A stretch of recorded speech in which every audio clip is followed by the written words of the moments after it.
اور یاد کرو جب ہم نے آپ کی طرف جنوں کے ایک گروہ کو متوجہ کیا کہ وہ قرآن سنیں، پس جب نبی کے پاس پہنچ گئے تو ایک دوسرے سے کہنے لگے خاموش ہو جاؤ۔ پھر جب تلاوت ختم ہو گئی تو اپنی قوم کو خبردار کرنے کے لیے واپس لوٹ گئے، کہنے لگے اے ہماری قوم، ہم نے یقیناً وہ کتاب سنی ہے جو موسیٰ کے بعد نازل کی گئی ہے، اپنے سے پہلی کتابوں کی تصدیق کرنے والی ہے، جو سچے دین اور راہ راست کی طرف رہبری کرتی ہے۔ اے ہماری قوم، اللہ کے بلانے والوں کا کہا مانو، اس پر ایمان لاؤ تو اللہ تمہارے گناہ بخش دے گا اور تمہیں المناک عذاب سے پناہ دے گا۔ اس موقع پر جن آپ کے سامنے نہیں آئے تھے، نہ آپ نے ان کی آمد کو محسوس کیا تھا، بلکہ بعد میں اللہ نے وحی کے ذریعے آپ کو ان کے آنے اور قرآن سننے کی خبر دی۔ اس کے بعد تو جنوں کے پے در پے وفود حاضر ہونے لگے اور آپ سے ان کی آمنے سامنے ملاقاتیں ہوتی رہیں۔ چند روز بعد رسول اللہ صلی اللہ علیہ وآلہ وسلم نخلا سے نکل کر مکہ معظمہ روانہ ہوئے۔ آپ کو اللہ کی طرف سے کشادگی اور فراخی کی امید تھی، جبکہ قریش کی طرف سے شر اور خوف کا ڈر بھی تھا، اس لیے آپ نے احتیاط فرمائی۔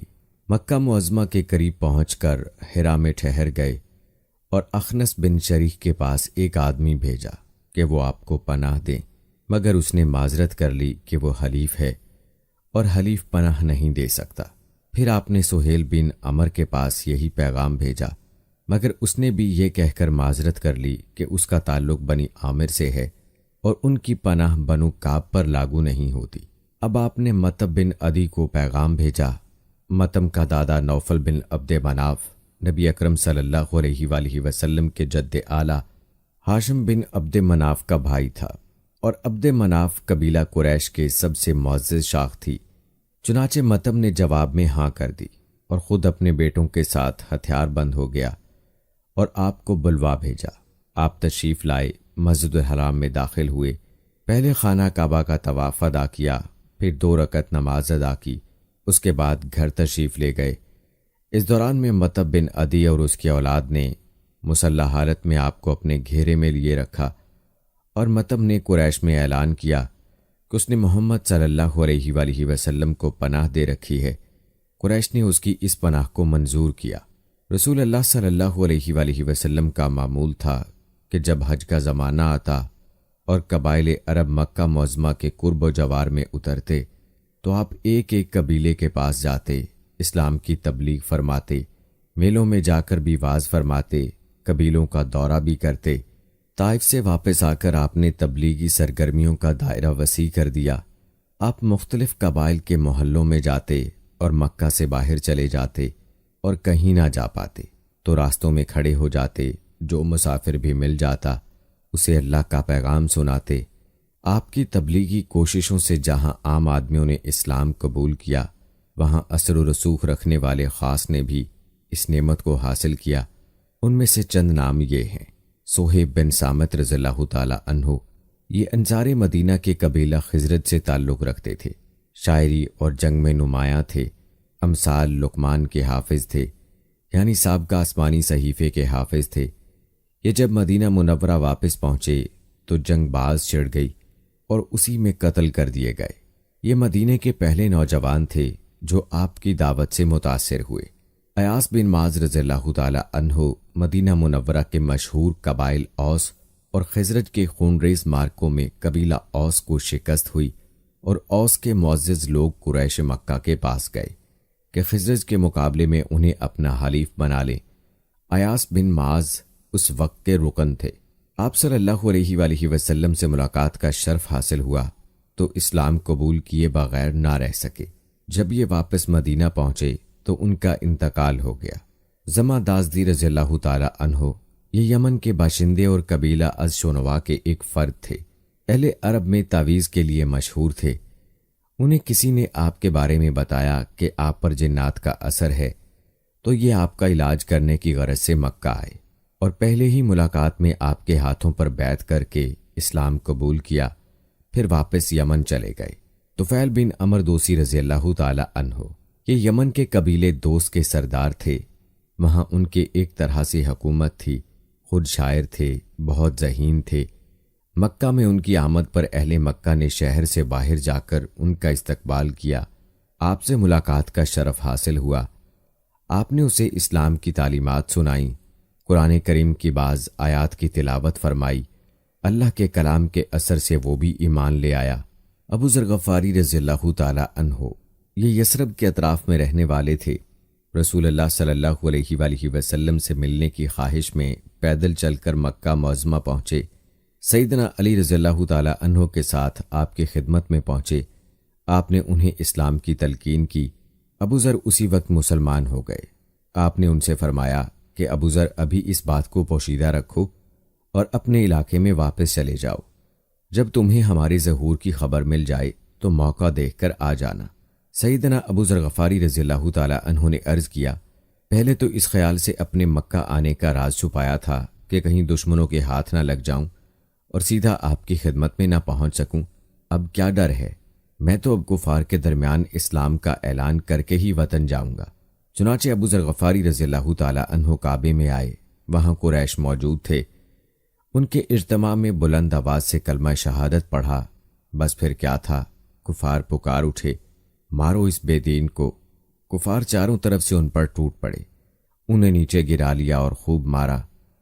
سیدنا عباس رضی اللہ تعالی عنہ نے دیکھ لیا، وہ پکار اٹھے، یہ تو قبیلہ غفار کا آدمی ہے۔ جہاں تم تجارت کے لیے جاتے ہو اور کھجوریں لاتے ہو، اگر یہ مر گیا تو تم تجارت کے لیے اس طرح نہیں جا سکو گے۔ یہ سن کر انہوں نے ابو ذر کو چھوڑ دیا۔ دوسرے دن وہ پھر خانہ کعبہ پہنچے اور بلند آواز سے کلمہ پڑھا۔ قریش نے پھر مارا۔ آخر چند روز بعد ابو ذر واپس اپنے گھر چلے گئے۔ یہ پہلے صحابی ہیں جنہوں نے اسلام کا کلمہ بلند آواز میں پڑھ کر خانہ کعبہ میں کفار سے مار کھائی اور اسی امتحان کے لیے ہر سختی کو خوشی سے برداشت کیا۔ نبوت کے 11ویں سال موسم حج میں اسلام کو چند کارآمد بیج مل گئے۔ وہ دیکھتے ہی دیکھتے سرسبز و شاداب درخت بن گئے۔ ان کے لطیف اور گھنی چھاؤں میں بیٹھ کر مسلمانوں نے برسوں کے ظلم و ستم کی تپش سے نجات پائی۔ انہیں راحت نصیب ہوئی۔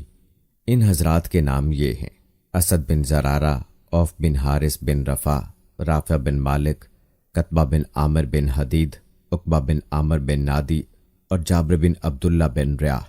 یہ لوگ 11 میں حج والوں کے ہمراہ آئے تھے۔ چنانچہ یہ لوگ مینا کی گھاٹی میں رات کے وقت باتیں کر رہے تھے کہ رسول اللہ صلی اللہ علیہ وآلہ وسلم کا گزر اس طرف سے ہوا۔ آپ نے آواز سنی تو ان کا رخ کیا۔ ان کے نزدیک پہنچ کر فرمایا، آپ کون لوگ ہیں؟ وہ بولے، ہم قبیلہ خزرج کا ایک گروہ ہیں۔ آپ نے فرمایا، یعنی یہود کے حلیف؟ وہ بولے، ہاں۔ آپ ٹھیک سمجھے۔ اس پر آپ نے فرمایا، تو پھر کیوں نہ آپ حضرات سے بیٹھ کر بات چیت کی جائے؟ انہوں نے کہا، ضرور، کیوں نہیں، تشریف رکھیے۔ چنانچہ آپ صلی اللہ علیہ وآلہ وسلم ان کے پاس بیٹھ گئے۔ آپ نے ان پر اسلام کی حقیقت واضح کی، قرآن کی تلاوت کی اور اللہ عز و جل کی طرف دعوت دی۔ اس پر انہوں نے ایک دوسرے سے حیران ہو کر کہا، دیکھو، یہ تو وہی نبی معلوم ہوتے ہیں جن کے حوالے سے یہود تمہیں دھمکیاں دیتے ہیں، کہیں وہ اسلام لانے میں پہلے ہی نہ کر جائے۔ چنانچہ ان حضرات نے اسلام قبول کر لیا۔ پھر انہوں نے کہا، ہم اپنی قوم کو ایسی حالت میں چھوڑ کر آئے ہیں کہ کسی اور قوم میں ان جیسی دشمنی نہیں ہے، بس اگر اللہ تعالیٰ ان کو تم پر اکٹھا کر دیں تو ان کے لیے آپ سے معزز کوئی نہیں ہوگا۔ پھر انہوں نے وعدہ کیا، ہم دین کی دعوت دیں گے، آئندہ سال حج کے موقع پر آپ سے ملاقات کریں گے۔ اور پھر جب یہ لوگ واپس مدینہ منورہ گئے تو اپنے ساتھ اسلام کا پیغام بھی لے گئے۔ چنانچہ وہاں گھر گھر اسلام کا چرچا ہونے لگا۔ اسی سال یعنی شوال 11 نبوت میں رسول اللہ صلی اللہ علیہ وآلہ وسلم نے سیدہ عائشہ رضی اللہ تعالی عنہا سے نکاح فرمایا۔ اس وقت ان کی عمر 6 برس تھی۔ پھر ہجرت کے پہلے سال شوال ہی میں ان کی رخصتی ہوئی۔ اس وقت ان کی عمر 9 برس تھی۔ نبوت کے 12ویں سال اللہ تعالیٰ نے رسول اللہ صلی اللہ علیہ وآلہ وسلم کو معراج کروائی۔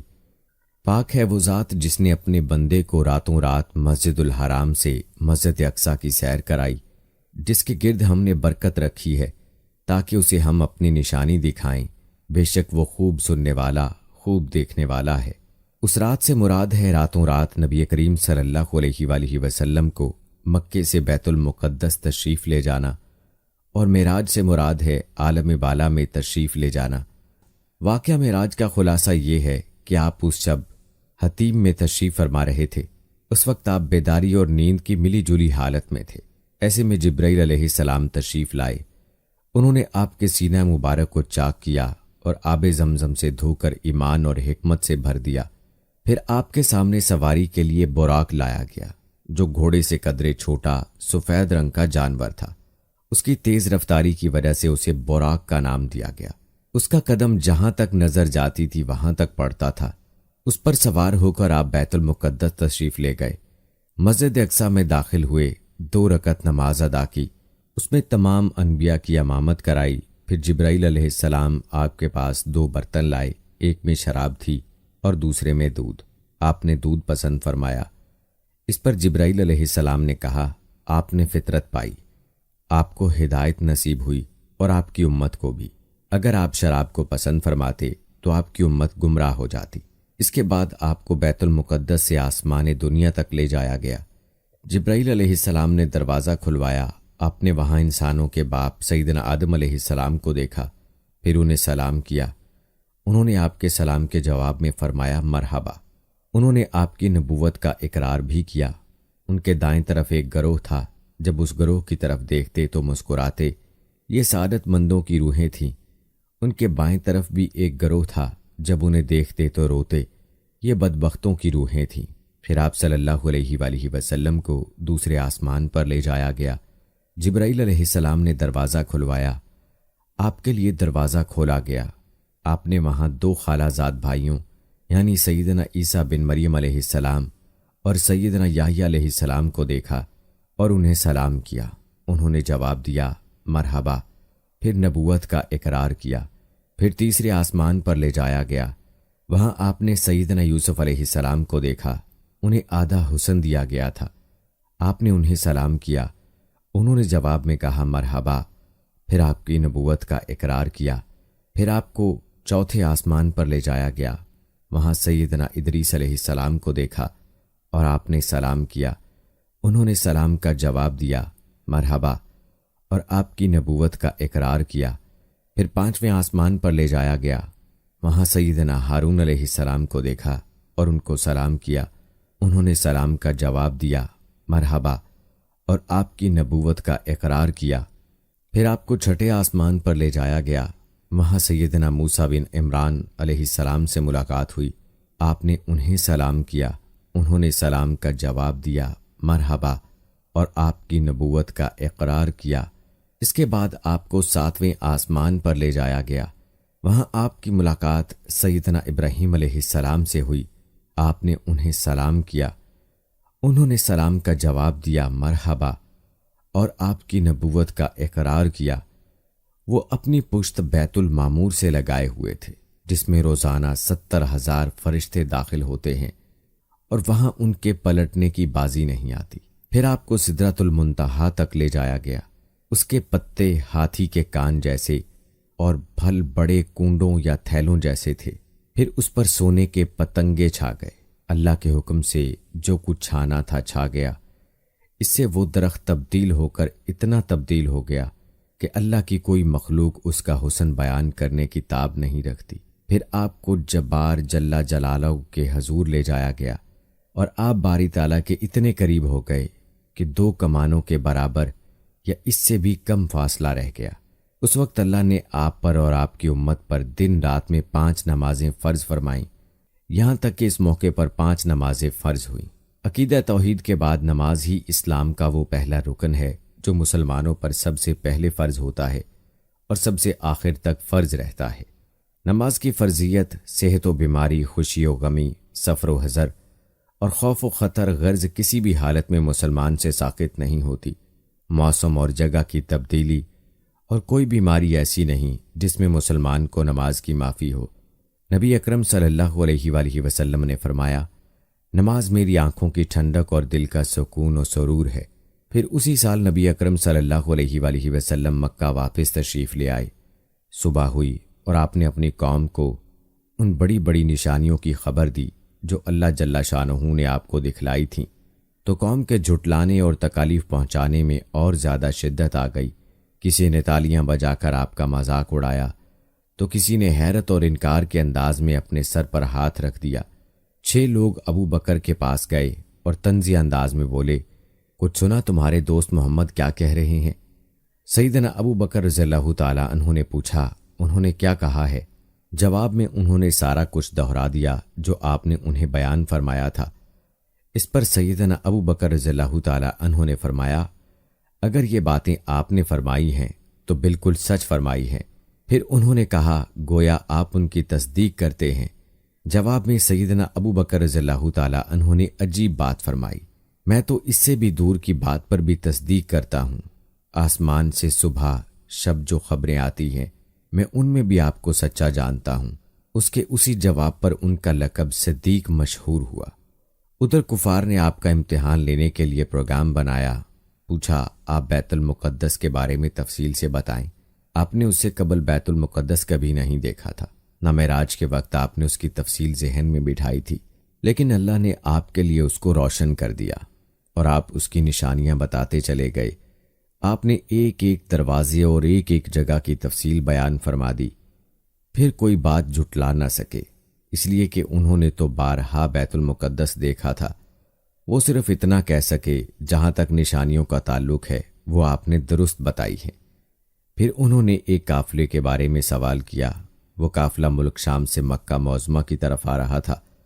آپ نے اس قافلے کی اونٹوں کی تعداد، قافلے کی دوسری تفصیل، قافلے کا پہنچنے کا وقت اور جو اونٹ سب سے آگے آ رہا تھا اس کی مکمل خبر انہیں دے دی۔ پھر جو تفصیل آپ نے قافلے کی بیان فرمائی تھی وہ بالکل اسی کے مطابق مکہ معظمہ میں داخل ہوا، لیکن وہ ظالم پھر بھی آپ پر ایمان نہ لے آئے، اپنے کفر ہی پر ڈٹے رہے۔ ہم بتا چکے ہیں کہ نبوت کے 11ویں سال موسم حج میں یثرب کے 6 آدمیوں نے اسلام قبول کر لیا تھا اور رسول اللہ صلی اللہ علیہ وآلہ وسلم سے وعدہ کیا تھا کہ وہ اپنی قوم میں جا کر اسلام کی تبلیغ کریں گے۔ اس کا نتیجہ یہ ہوا کہ اگلے سال موسم حج آیا، یعنی ذی الحج 1290 بمطابق جولائی 621 عیسوی، تو 12 آدمی حاضر ہوئے۔ ان میں 10 خزرج سے اور 2 اوس سے تھے۔ خزرج کے 10 میں سے جابر بن عبداللہ بن رباح کو چھوڑ کر باقی 5 تو وہی تھے جو پچھلے سال آ چکے تھے، جبکہ نئے 5 یہ تھے، معاذ بن حارث، ذکوان بن عبد القیس، عبادہ بن صامت، یزید بن سالبہ، عباس بن عبادہ بن نزلہ، اور اوس کے 2 آدمی ابو الحیثم بن نتحان اور امین بن سائدہ تھے۔ یہ لوگ مینا کی گھاٹی میں رسول اللہ صلی اللہ علیہ وآلہ وسلم کے ساتھ جمع ہوئے۔ اس بیعت کی تفصیل صحیح بخاری میں سیدنا عبادہ بن صامت رضی اللہ تعالی عنہ نے بیان کی ہے۔ وہ بیان کرتے ہیں کہ رسول اللہ صلی اللہ علیہ وآلہ وسلم نے فرمایا، آؤ اور مجھ سے اس بات پر بیعت کرو کہ اللہ کے ساتھ کسی چیز کو شریک نہیں کرو گے، چوری نہیں کرو گے، زنا نہیں کرو گے، اپنی اولاد کو قتل نہیں کرو گے، اپنے ہاتھ پاؤں کے درمیان سے گھڑ کر کوئی بہتان نہیں لاؤ گے، اور کسی بھلی بات میں میری نافرمانی نہیں کرو گے۔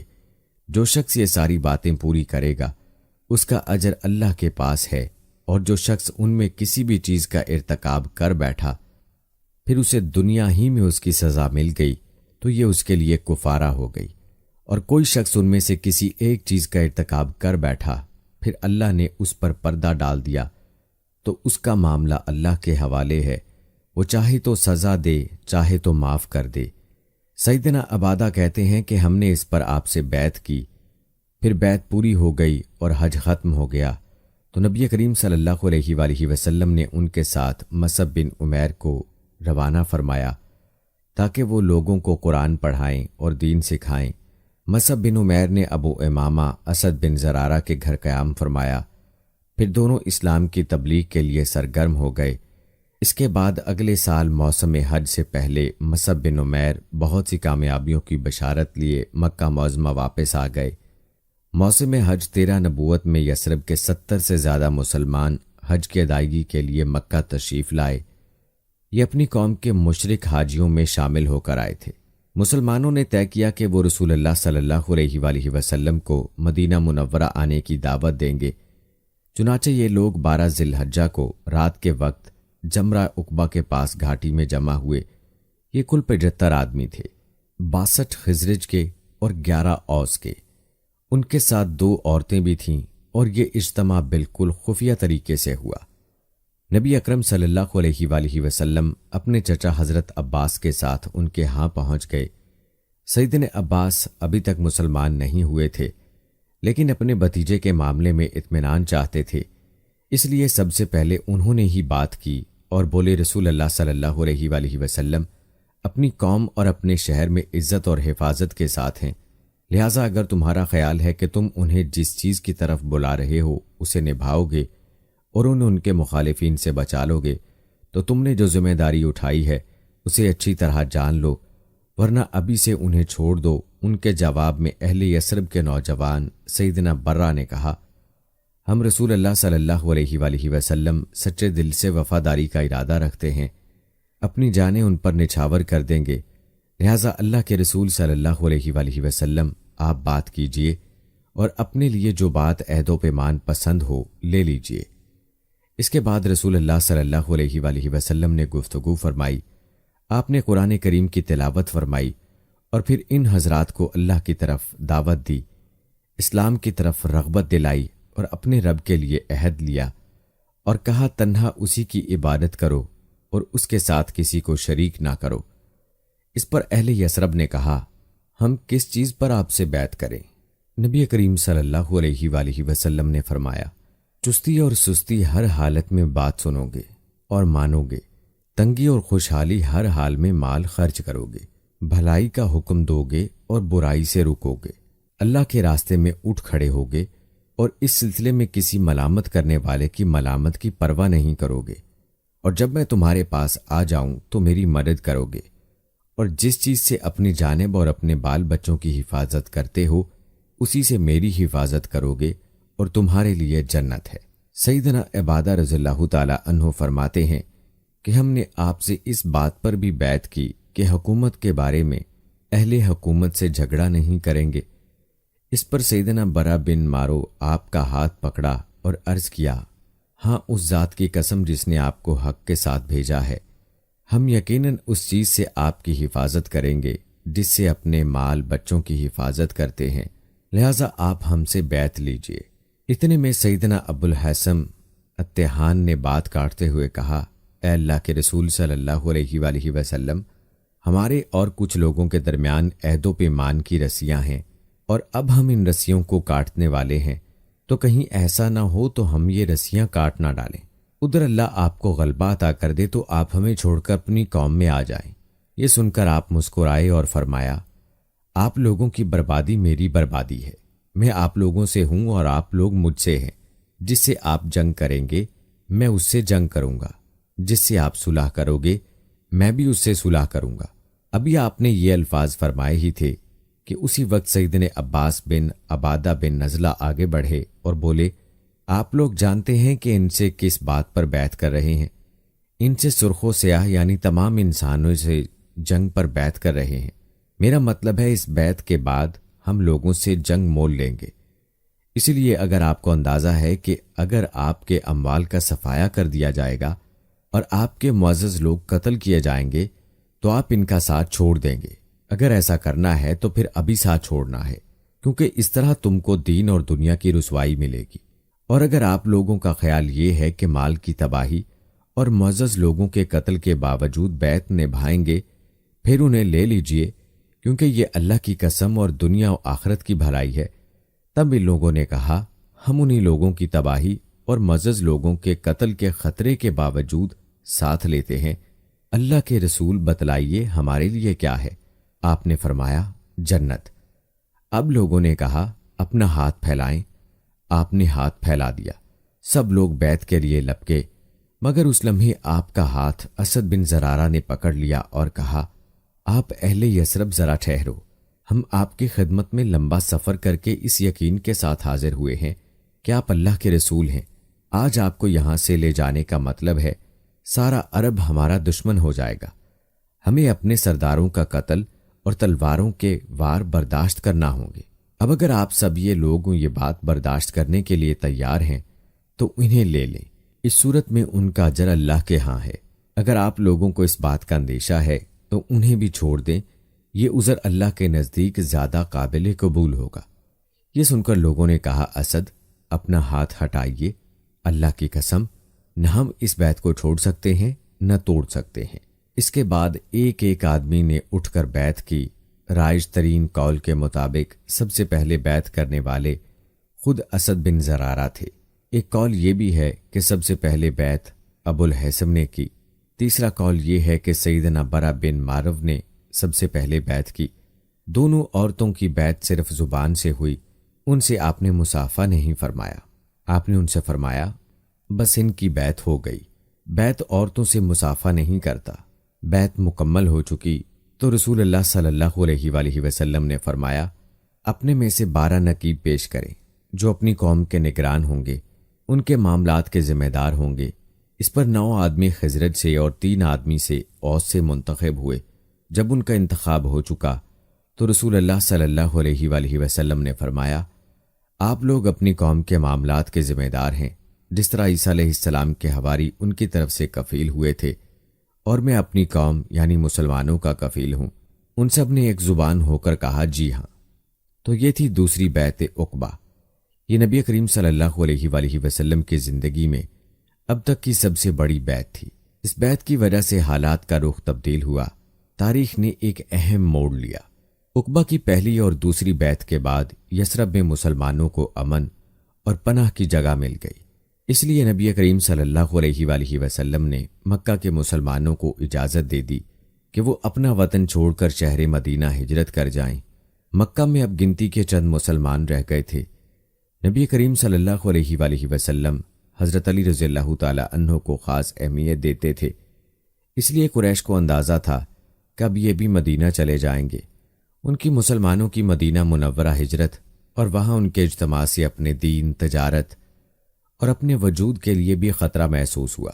چنانچہ وہ 26 صفر بمطابق 16 ستمبر جمعرات کے دن پہلے پہر غور و خوض کے لیے دارالندوہ جمع ہوئے۔ اس اجتماع میں قریباً قریش کے سبھی سردار موجود تھے۔ ان سب لوگوں کو اصل مسئلہ پیش کیا گیا۔ سب نے اپنے اپنے انداز میں اور اپنی اپنی عقل کے مطابق تجویز پیش کی، لیکن ہر تجویز میں کوئی نہ کوئی خامی محسوس ہوئی، اس لیے تمام تجاویز رد کر دی گئیں۔ اب ابو جہل نے کہا، اس کے بارے میں میری ایک رائے ہے، میں نے دیکھا ہے کہ تم اب تک اس پر نہیں پہنچے۔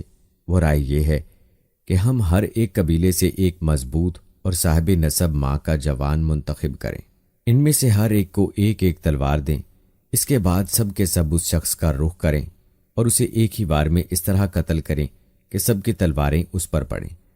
اس طرح اس کا خون سارے قبائل میں بکھر جائے گا اور عبد مناف سارے قبیلے سے جنگ نہیں کر سکیں گے، اس لیے خون بہا دینے پر راضی ہو جائیں گے اور وہ ہم انہیں دے دیں گے۔ باقی لوگوں نے بھی اس رائے کو منظور کیا اور پھر اس کی تیاری میں لگ گئے۔ ابو جہل کے اس شیطانی منصوبے پر عمل کرنے کے لیے رات سب قبیلوں کے بہادر ہاتھوں میں تلواریں لیے رسول اللہ صلی اللہ علیہ وآلہ وسلم کے گھر کے چاروں طرف کھڑے ہو گئے۔ یہ قریش کا مکر تھا، لیکن انہوں نے یہ مکر اللہ تعالیٰ کے مقابلے میں کیا تھا، اس لیے اللہ نے اس طرح کا وار کیا کہ وہ سمجھ ہی نہ سکے۔ چنانچہ جبرائیل علیہ السلام نازل ہوئے اور نبی کریم صلی اللہ علیہ وآلہ وسلم کو قریش کی سازش کی خبر دی، ہجرت کی اجازت دی، دن اور نکلنے کا وقت مقرر کیا اور قریش کے مکر کو رد کرنے کا پروگرام بنایا۔ چنانچہ فرمایا، جس بستر میں آپ سویا کرتے ہیں آج کی رات اس بستر پر نہ سوئیں۔ چنانچہ اس رات آپ نے حضرت علی رضی اللہ تعالی عنہ کو بستر پر سلا دیا۔ کفار نے آپ کے بستر پر سیدنا علی رضی اللہ تعالی عنہ کو چادر اوڑھے ہوئے دیکھا تو گمان کیا کہ آپ سو رہے ہیں، چنانچہ فخر اور غرور سے مٹکنے لگے اور آپ کی گھات میں بیٹھ گئے تاکہ جب آپ اٹھ کر باہر نکلیں تو سب آپ پر ٹوٹ پڑیں۔ ادھر رسول اللہ صلی اللہ علیہ وآلہ وسلم عین اس حالت میں کہ یہ لوگ آپ کے گھر کو گھیرے میں لیے ہوئے باہر تشریف لائے، آپ اس وقت سورہ یاسین کی آیت 9 تلاوت فرما رہے تھے۔ ہم نے ان کے آگے رکاوٹ کھڑی کر دی اور ان کے پیچھے رکاوٹ کھڑی کر دی، بس ہم نے انہیں ڈھانپ لیا، وہ دیکھ نہیں رہے ہیں۔ چنانچہ اللہ تعالیٰ نے ان کی نگاہیں پکڑ لی اور آپ کا قطعاً احساس نہ کر سکے۔ اس کے بعد آپ اپنے گھر سے اسی وقت ابو بکر کے گھر تشریف لے گئے اور انہیں اللہ کے حکم کی خبر دی۔ ابو بکر پہلے ہی ہجرت کے لیے تیار تھے، چنانچہ انہوں نے اپنا تمام اثاثہ 6000 درہم مکان کی ایک کھڑکی سے نکل کر دونوں حضرات نے یمن کا رخ کیا اور فجر کی پو پھٹنے سے پہلے سور نامی پہاڑ پر جا پہنچے۔ کوہ سور نامی پہاڑ مکہ معظمہ میں 5 میل دور جنوب مغرب میں واقع ہے۔ اس ویران پہاڑ میں ایک تنگ غار ہے، یہ غار سور کے نام سے مشہور ہے۔ یہ غار اب تک موجود ہے، مکے سے مدینہ شمال کی طرف ہے۔ قریش کا یہ خیال تھا کہ آپ نے اپنا سفر شمال ہی کی طرف کیا ہوگا، لیکن آپ اپنے سفر کا آغاز مخالف سمت سے کر کے غار سور میں جا پہنچے۔ ابو بکر بھی آپ کے ساتھ تھے، اس لیے انہیں یار غار کہا جاتا ہے۔ رسول اللہ صلی اللہ علیہ وآلہ وسلم اپنے یار غار کے ساتھ غار سور میں 3 دن اور 3 رات رہے۔ رات کی تاریکی میں سیدنا ابو بکر رضی اللہ تعالی عنہ کے فرزند سیدنا عبداللہ بن ابی بکر دشمنوں کی سرگرمیوں کی اطلاعات دیتے رہے۔ ادھر سیدنا ابو بکر رضی اللہ تعالی عنہ کے غلام عامر بن فہیرہ بکریاں چراتے رہتے، اور جب رات کا ایک حصہ گزر جاتا تو ان بکریوں کو لے کر آپ کے پاس پہنچ جاتے۔ اس طرح دونوں حضرات دودھ نوش فرماتے، وہ بکریاں ہانک کر چلتے تھے اور وہ بکریوں کو عبداللہ بن ابی بکر کے قدموں کے نشانات پر چلے جاتے تاکہ وہ نشانات مٹ جائیں۔ باقی رہے قریش تو ان کے نوجوان رسول اللہ صلی اللہ علیہ وآلہ وسلم کے اٹھتے گھر کو گھیرے بیٹھے رہے یہاں تک کہ صبح ہو گئی۔ صبح ہونے پر جب علی رضی اللہ تعالی عنہ آپ کے بستر سے اٹھے تو قریش کے ہوش اڑ گئے۔ انہوں نے سیدنا علی رضی اللہ تعالی عنہ سے آپ صلی اللہ علیہ وآلہ وسلم کے بارے میں پوچھا تو انہوں نے جواب دیا، مجھے علم نہیں۔ اس پر انہوں نے سیدنا علی رضی اللہ تعالی عنہ کو مارا اور گھسیٹ کر خانہ کعبہ تک لے گئے، کچھ دیر قید رکھا، پھر جب محسوس کیا کہ انہیں قید رکھنے کا کوئی فائدہ نہیں تو چھوڑ دیا۔ اس کے بعد وہ لوگ سیدنا ابو بکر رضی اللہ تعالی عنہ کے گھر آئے، اس کی صاحبزادی اسما سے ان کے بارے میں پوچھا۔ انہوں نے فرمایا، مجھے معلوم نہیں۔ اس پر خبیث ابو جہل نے ان کے رخسار پر اس زور کا تماچا مارا کہ کان کی بالی گر گئی۔ پھر انہوں نے ہر طرف آپ کی تلاش شروع کر دی، یہ اعلان بھی کیا، جو کوئی ان دونوں کو زندہ یا مردہ حاصل کرے اسے ایک کے بدلے 100 اونٹ انعام میں دیے جائیں گے۔ اس طرح بہت سے لوگ انعام کے لالچ میں اٹھ کھڑے ہوئے۔ کچھ تلاش کرنے والے غار سور تک بھی جا پہنچے۔ وہ غار کے اس قدر نزدیک پہنچ گئے کہ اگر جھک کر نیچے دیکھ لیتے تو انہیں دیکھ سکتے تھے۔ یہ صورتحال دیکھ سیدنا ابو بکر رضی اللہ تعالی عنہ فکر مند ہوئے۔ آپ صلی اللہ علیہ وآلہ وسلم نے انہیں غمزدہ دیکھ کر فرمایا، ابو بکر، ایسے 2 آدمیوں کے بارے میں کیا خیال ہے جن کا تیسرا اللہ ہو؟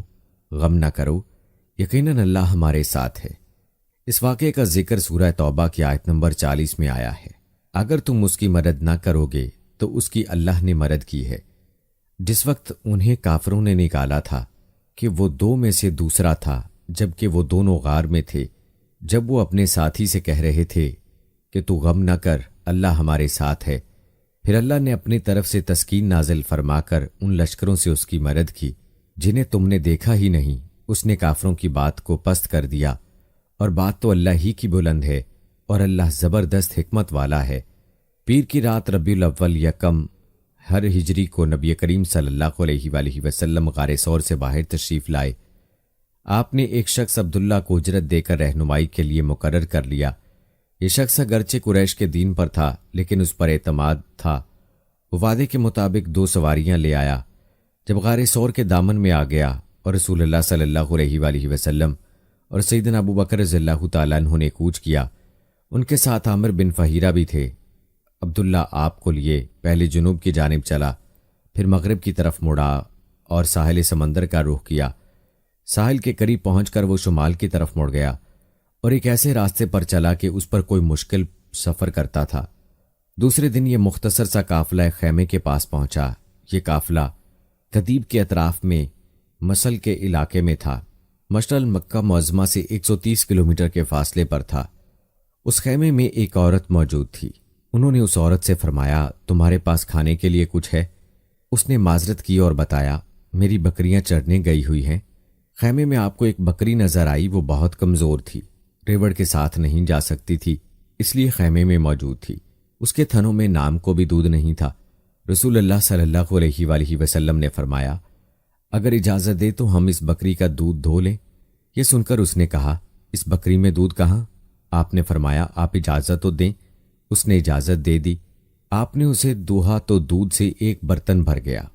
برتن اتنا بڑا تھا، ایک پوری جماعت مل کر اسے اٹھا سکتی تھی۔ اس عورت کی حیرت کی انتہا نہ رہی۔ آپ نے پہلے اسے دودھ پلایا، جب وہ سیر ہو گئی تو اپنے ساتھیوں کو پلایا، جب وہ بھی سیر ہو گئے تو آپ نے دودھ نوش فرمایا، پھر اس برتن کو تھنوں کے نیچے رکھ دیا، پھر دودھ دوہا، وہ برتن دوبارہ بھر گیا۔ برتن اس عورت کے پاس چھوڑ کر روانہ ہو گئے۔ بکریاں چرا کر جب اس عورت کا خاوند گھر آیا تو دودھ سے بھرا ہوا برتن دیکھ کر حیران ہوا۔ دریافت کرنے پر معبد نے ساری بات کہہ سنائی۔ نبی کریم صلی اللہ علیہ وآلہ وسلم کا حلیہ سر سے لے کر پاؤں تک، بات چیت کا انداز تک اسے بتایا۔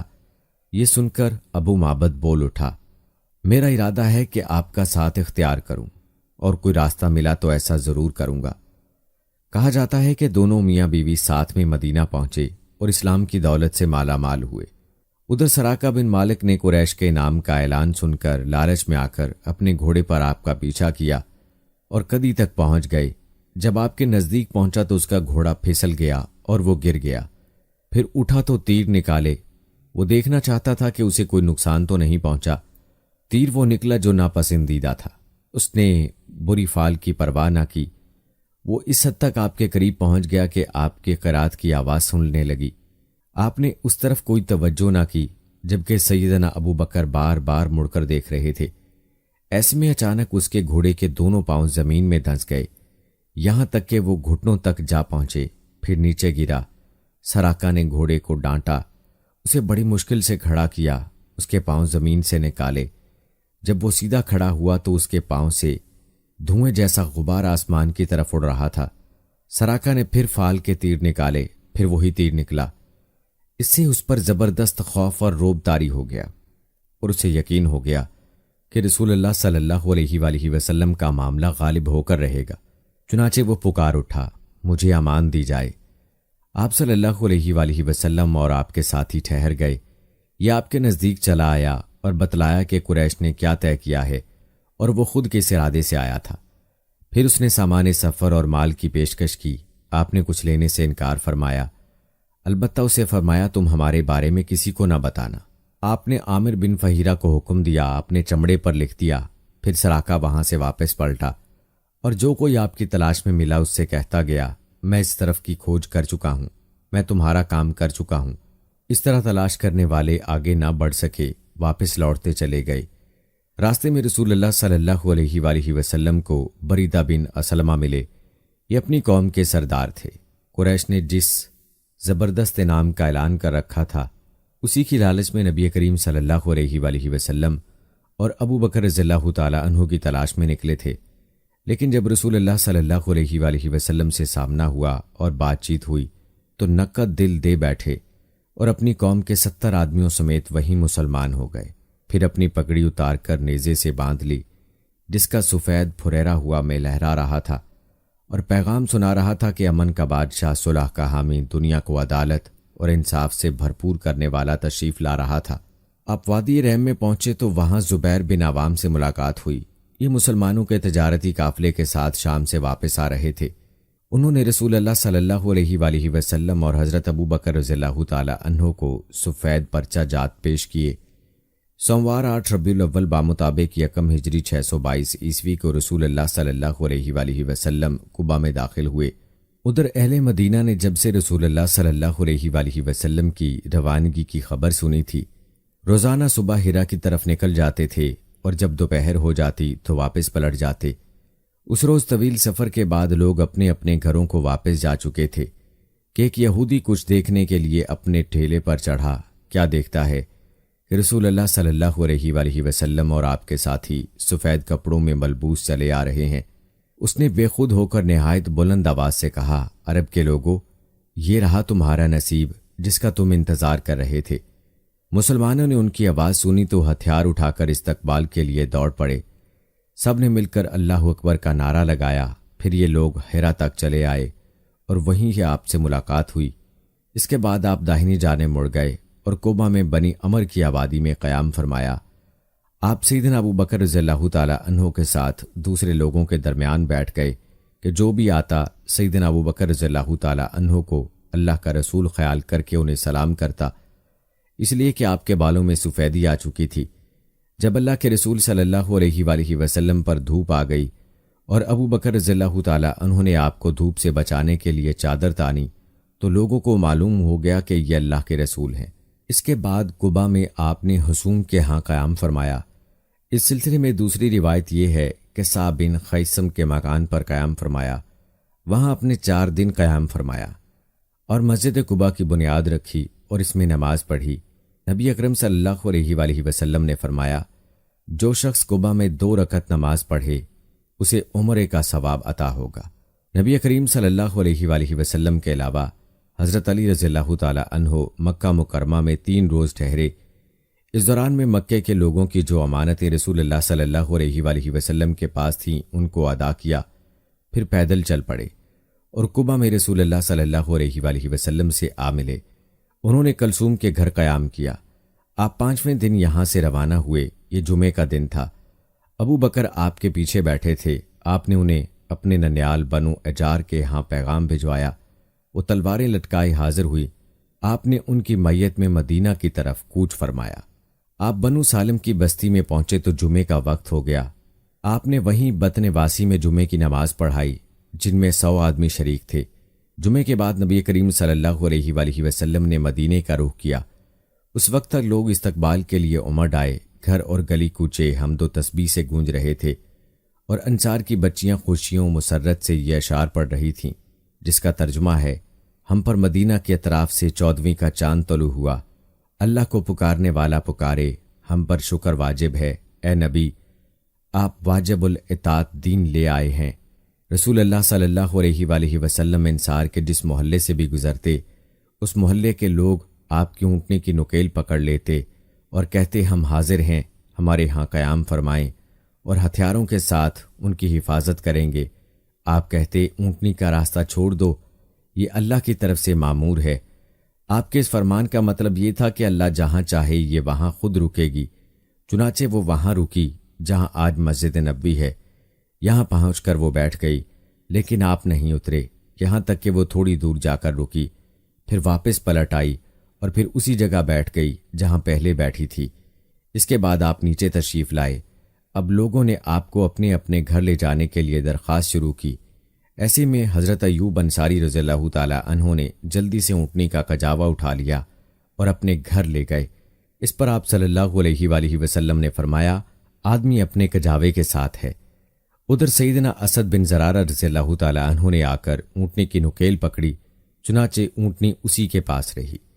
صحیح بخاری میں سیدنا انس رضی اللہ تعالی عنہ سے روایت ہے کہ نبی کریم صلی اللہ علیہ وآلہ وسلم نے فرمایا، یہاں سے ہمارے آدمی کیا گھر زیادہ قریب ہے؟ سیدنا ابو ایوب فوراً بول اٹھے، اے اللہ کے رسول، میرا یہ دیکھیے میرا مکان اور یہ رہا میرا دروازہ۔ نبی کریم صلی اللہ علیہ وآلہ وسلم نے فرمایا، جاؤ اور ہمارے لیے کیلولہ کی جگہ تیار کرو۔ انہوں نے عرض کی، آپ دونوں حضرات تشریف لے چلیں، اللہ برکت دے۔ اسی طرح میزبانی کا شرف ابو ایوب انصاری رضی اللہ تعالی عنہ کی قسمت میں آیا۔ جب رسول اللہ صلی اللہ علیہ وآلہ وسلم مدینہ میں قیام پذیر ہو چکے تو سیدنا زید اور سیدنا ابو رافع کو مکہ معظمہ بھیجا۔ وہ نبی کریم صلی اللہ علیہ وآلہ وسلم کی دونوں صاحبزادیوں سیدہ ام کلثوم اور سیدہ فاطمہ ام المومنین سیدہ اسامہ رضی اللہ تعالی عنہا کو ساتھ لے آیا۔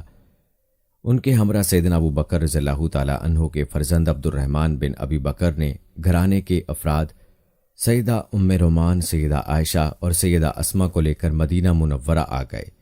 اب نبی اکرم صلی اللہ علیہ وآلہ وسلم کی مدنی زندگی شروع ہوئی۔ اس دور کو 3 حصوں میں تقسیم کیا جا سکتا ہے۔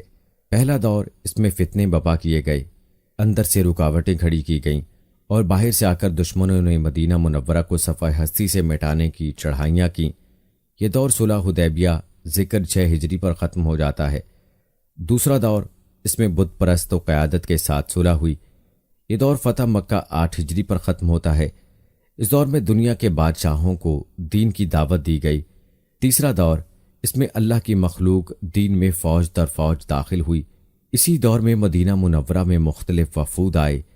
یہ دور نبی اکرم صلی اللہ علیہ وآلہ وسلم کی حیات مبارکہ کے آخری دنوں تک ہے، یعنی ربیع الاول 11 ہجری تک۔ مدینہ منورہ پہنچنے کے بعد نبی کریم صلی اللہ علیہ وآلہ وسلم نے سب سے پہلے مسجد تعمیر کی۔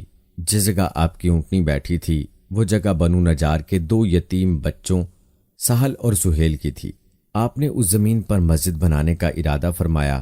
آپ نے بنو نجار کے لوگوں کو بلا بھیجا۔ وہ حاضر خدمت ہوئے تو آپ نے ان سے مسجد کی تعمیر کی بات کی۔ انہوں نے زمین بطور ہبہ قبول کرنے کی درخواست کی، لیکن آپ نے بغیر قیمت لینا پسند نہ فرمایا۔ آپ نے یہ زمین قیمتاً خریدی اور بنفس نفیس مسجد کی تعمیر میں شریک ہوئے۔ اس زمین میں مشرکین کی چند قبور بھی تھیں۔ رسول اللہ صلی اللہ علیہ وآلہ وسلم نے مشرکین کی یہ قبور اکھڑوا دیں اور کھجوروں کے درختوں کو ہٹا کر قبلے کی جانب لگا دیا۔ پھر مسجد کی تعمیر شروع ہوئی۔ آج اس مسجد کو دنیا اسلام میں مسجد نبوی کہتے ہیں۔ نبی اکرم صلی اللہ علیہ وآلہ وسلم مسجد کے بازوں میں چند مکانات بھی تعمیر کیے جن کی دیواریں کچی اینٹوں کی تھیں۔ ان پر کھجوروں کے تنے رکھے گئے، پھر ان پر کھجور کی شاخیں اور پتے بچھائے گئے۔ یہ ازواج مطہرات کے حجرے تھے۔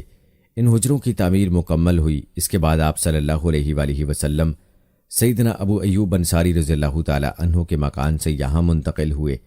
مسجد نبوی صرف اسلامی تعلیمات کے لیے ہی نہیں تھی، بلکہ یہ یونیورسٹی تھی جس میں مسلمان اسلامی تعلیمات حاصل کرتے تھے۔